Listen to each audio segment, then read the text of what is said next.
Okay, so this video will be about the series on Hulu called The Girl from Plainville. So this series is inspired by the true story of Michelle Carter's unprecedented texting suicide case. The series explores Carter's relationship with Conroy Roy III and the events that led to his death and later her conviction of involuntary manslaughter. And so Michelle met Conrad, and the way that this series was depicted, it seemed like Conrad was in a dark space himself, but as soon as Michelle came into his life, it's almost like he had hope.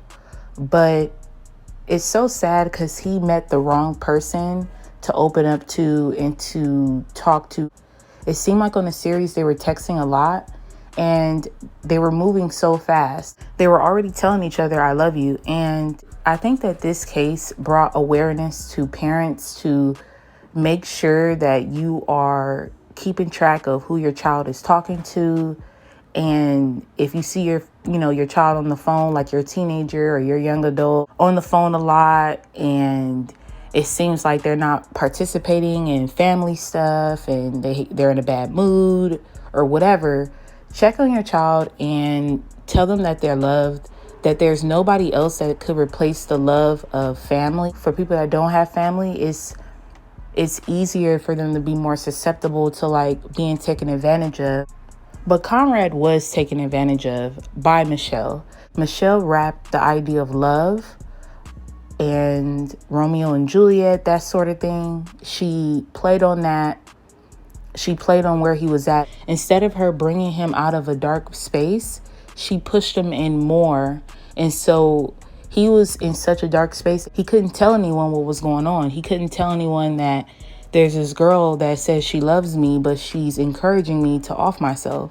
This case is a texting suicide case. I think it's definitely given us a preview of charges that people can get and punishments that fit involuntary manslaughter, and the idea that if a person knowingly pushes another person to off themselves, especially presenting it as, oh, we're both going to do it, and then one succeeds and one never had plans to, it's just a sick situation all around. That's why people shouldn't play with telling people to off themselves, because people think that they can't be held liable. But if there's record, like on the series, the police go through his phone and they read it all, and they read how she's encouraging him to off himself and how he's in a dark space, and they're texting all hours of the night.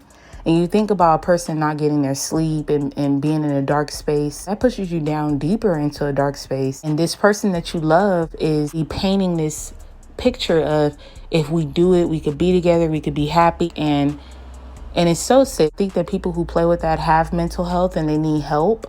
And basically they're running amok and no one is stopping them from hurting others. And you never know when a person believes you and just does it. You never know when a person is in a dark space and you are that nudge that pushes them to make a life-changing, especially for their families, decision. I only got through most of the series, but it was definitely hard to watch because this young man is really not doing good. And it seems like he starts doing good once he meets this young lady, but it seemed like in the series she did not take responsibility for her actions. It's like the law had to help her realize that her actions led to someone's death.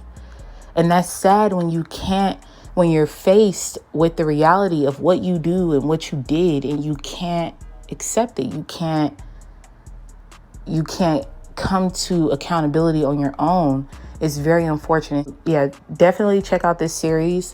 I think that it's reshaping social media and how people are able to say certain things, and things happening as a result of that, them being held liable. So yeah, let me know what you think in the comments.